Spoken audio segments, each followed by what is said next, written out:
You're listening to Heart Matters on ReachMD. On this episode, Dr. Ronald Witteles will discuss how we can address challenges in diagnosing transthyretin amyloid cardiomyopathy, or ATTR-CM. He's a professor of cardiovascular medicine at Stanford Medicine and co-director of the Stanford Amyloid Center and multidisciplinary sarcoidosis program. Here's Dr. Witteles now. I think that the biggest challenge for community clinicians, or frankly any clinician, is simply knowledge.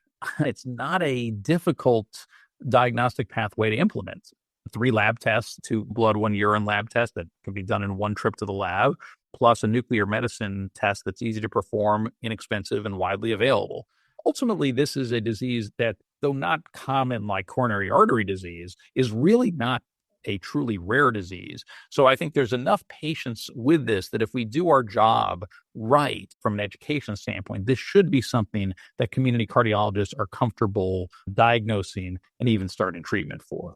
So I do think there's some developments that will hopefully help improve diagnosis of ATTR-CM. One, again, continues to be more education and awareness. I'm delighted with how much this has improved over the last 5 to 10 years, but there's still work to educate people about the disease, when to suspect it, and the testing to order. There are newer nuclear tracers that are being developed. One in particular, which looks very promising for being a just simply better tracer than technetium pyrophosphate or PYP. It can hopefully help deal with some of the problems with PYP, which can include some false positives, because if the test isn't done or interpreted right, for example, one can read uptake that's actually in the blood pool that's not in the heart, and can also help get to this issue of AL amyloidosis being sometimes positive and sometimes negative in PYP. So, for example, if you have a tracer that will be positive in both diseases, then you could always start with just the nuclear medicine test. And if it comes back negative, then you could be comfortable with ruling out both forms of the disease.